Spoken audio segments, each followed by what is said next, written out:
So the first thing I want to give you are resources for learning Go, because resources are everything, and there's nothing worse than trying to make headway and trying to learn something, but you feel like you're just stuck out in a field of mud spinning your wheels.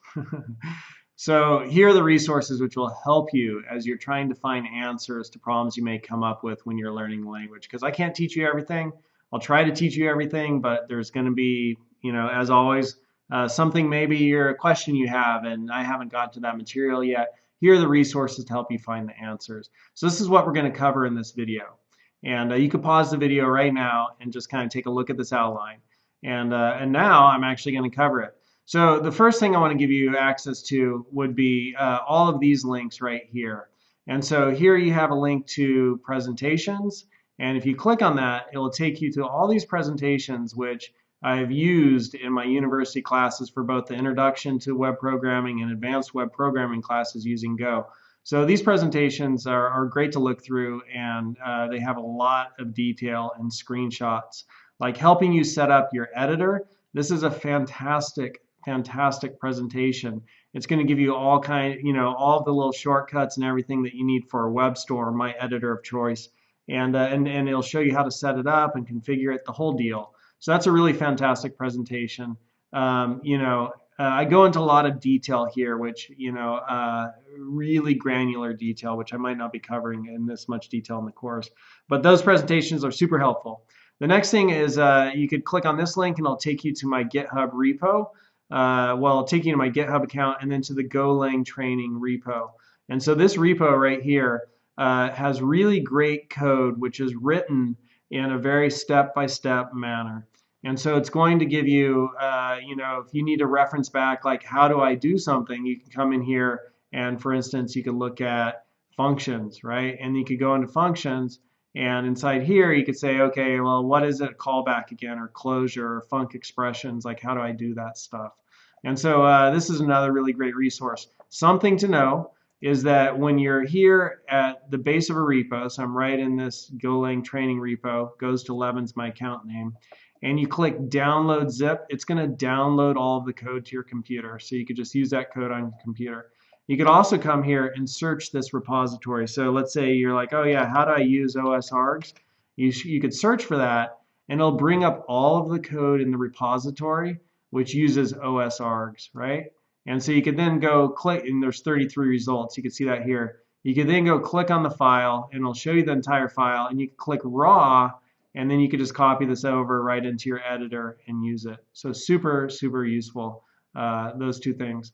The next thing which could be really useful for you is to search for YouTube Todd McLeod, and this will take you to my YouTube account. I encourage you to subscribe to my channel, and I do a lot of Golang stuff on here. So you'll continually be updated with videos teaching you Golang stuff by subscribing to my YouTube channel. Also, if you search for Twitter, Todd McLeod, and my Twitter handle, there's a couple of different Todd McLeods out there. Mine is Todd_McLeod. And if you, follow me on Twitter, and you can see I'm just kind of getting started with Twitter. I used to never do it. You'll also get, links to a lot of really great Golang resources. The next thing I want to point out are just some really useful books. This book right here is great. Save chapter 2 and chapter 7 until the end.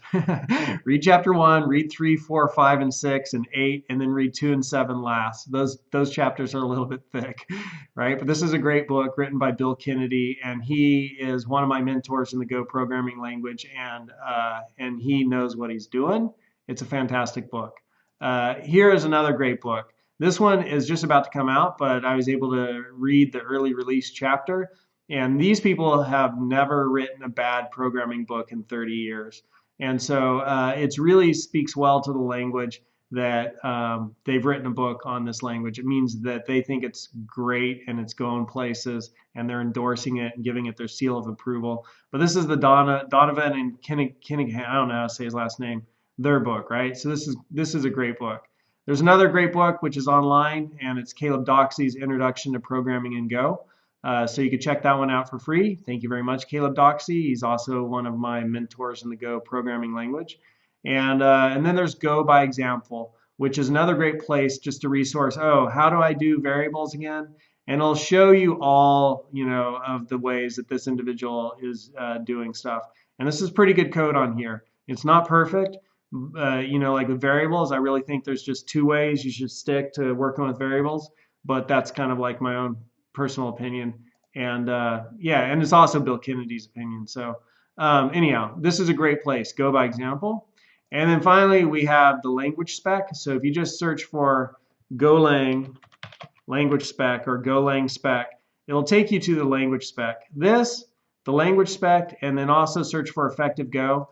These are both at golang.org. Golang.org is the official website of the Go programming language.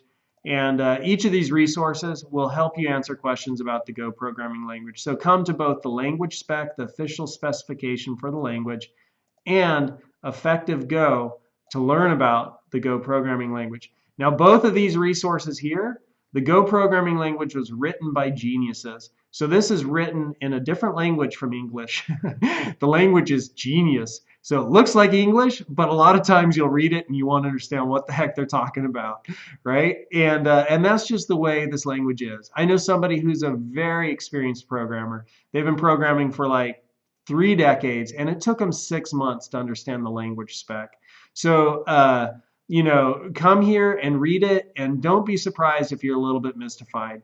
It is the definitive source you want to reference for information about the language, but it's also kind of like a Japanese haiku, where it takes a lot of meditation and reflection to fully understand the meaning sometimes. A lot of times they're very clear, right? But sometimes it's like, I gotta maybe see if somebody else could translate that for me.